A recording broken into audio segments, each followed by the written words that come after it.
what's going on behind the scenes. And so Matthew and basically everybody around him, his family and the community came together to fund him to get around the world, to do all of the work that he needed to do. You just get a good look into what happens behind the scenes, and that's something that, you know, we need to see more of about our athletes, and it was really cool. Agora é só fazer minha parte dentro da água, como eu fiz a minha última bateria, então eu espero continuar com essa boa energia e indo para cima, uma a uma.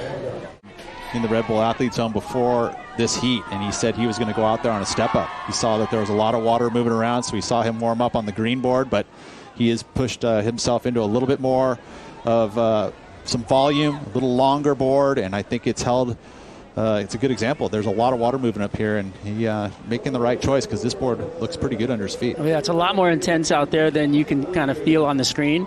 There's a lot more water moving. It's really a thick line. That's why we've become very superstitious. You're like, I'm not changing a thing. I won't change the wax I use. I'm not going to change the board shirts I wear. I'm not going to change my leash. You know. Well, and Griffin went through it early, and he's had to redefine what it takes to get on a roll. As we see Jake quickly up and out, won the Triple Crown. As we watch him do a wrapping cut back into the right, hard off the bottom, nice clean connection. Nice wrapping turn through all the ribs in the open face. You can see how much speed this right is giving him, shoving him into this channel. The extra 2 liters of volume he's carrying right now, it just gives him that smooth approach. He's already smooth, but it is not easy out there, and he's making it look very easy. I mean, the 7.0 on the left now goes right. Pete, look at this one. Again, I love that Griffin doesn't, keep his blinders on. He's moving to the left or right, and depending on where he is with priority, he's got to keep those doors wide open, which he has done, and he's going to get himself a good mid-range number here to add to that 7-point ride that he already has. Such great glide in his approach. It's so easy looking and easy on the eye. It's kind of different than what you say as Xiao Xianco, which is a lot of body English, whereas you see Griffin, he tries to limit that upper body stuff, but it works very nicely. He lets the board do the talking. You watch the surfboard, and you can see how many different variations of turns that get thrown in there. I was catching up with Luke Egan, and he said that Jack and Griffin have figured out the formula. Second number, and he's going to loosen himself up even further. Michael Rodrigues carved his start on the back end. Famous for big whips, one of the quickest guys that can rotate above the lip. It can make you dizzy.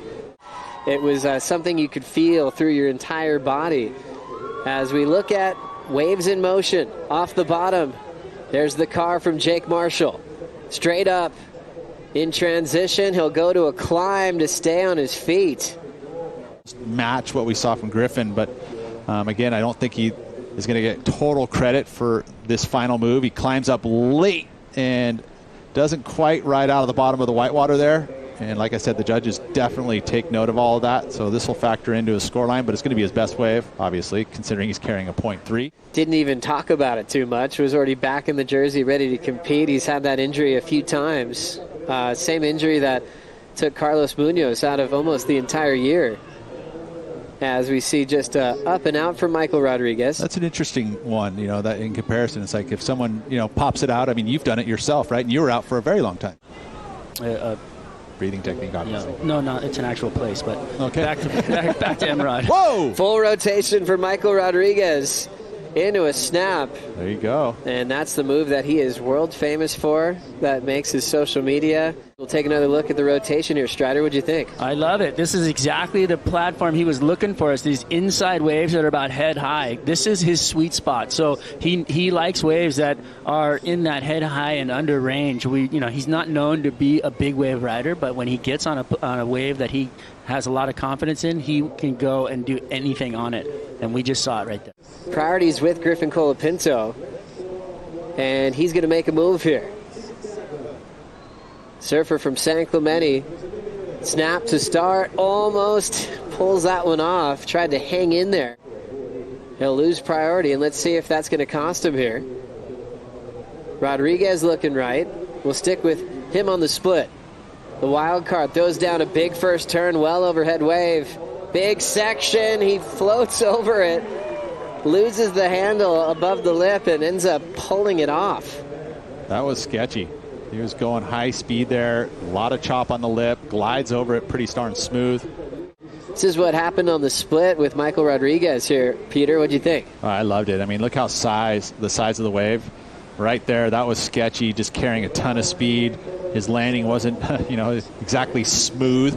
Neither was the lip, but just so compressed and then extends to land nicely. It's going to be another pretty good number. Needs the 5, 6, 7. Now the split of the peak. We finally get to see Jake quickly loses his footing on the bottom turn again. That's all that bounce and undulated water. Out here right now, there's backwash, there's current, there's wave coming in. There's a little bit of a wind on it. Reverb from the rocks. As we see J.Marshall live up and down. But yeah, so much water moving.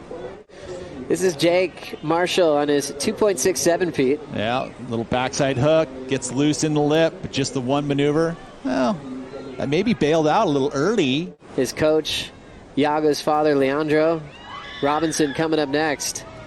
Michael Rodrigues has a big section approaching. There's the full rotation again. He gets it. Stuck to his feet again. It doesn't matter the section. That was a sloppy section. And to be able to pull that thing around. And every rotation he's going for seems to be working out for him. And even of his awareness above the lip, his 6'4", wasn't an error. It was just a big off the top. And this was Rodrigues on the last. Beautiful first snap. Up and over for the second.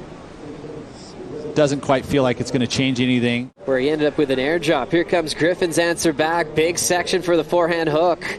Lays down a stylish down carve as he flicks out there.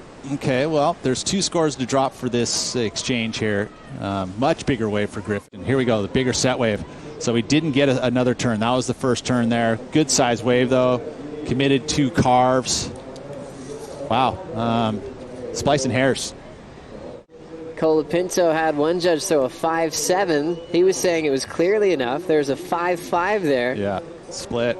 3-2. Oh, barrel. Into the pit with Griffin. And he'll sneak out for the exit now with 4 minutes to go. He could overheat maybe in the short arm. The water feels amazing. As we look at Rodrigues with so much speed. One big hack on the closeout. And now a minute on the clock to see if he can hang on to this one, Pete. I think that he's such a fast surfer, and obviously we've seen some amazing clips from him, so to speak, that have been dropped on the social media side of things. But for him to come out here and show that he's got the confidence to surf the way that he is in a heat, I think that he could be dangerous throughout this event. Looks like he's going to have to deal with the elimination round on a very close decision. Here in the opening round of the Oirio Pro presented by Corona, the wild card gets the victory to move into the round of 16. What a big day of competition. J.Marshall stays in third. He's in the elimination round as well.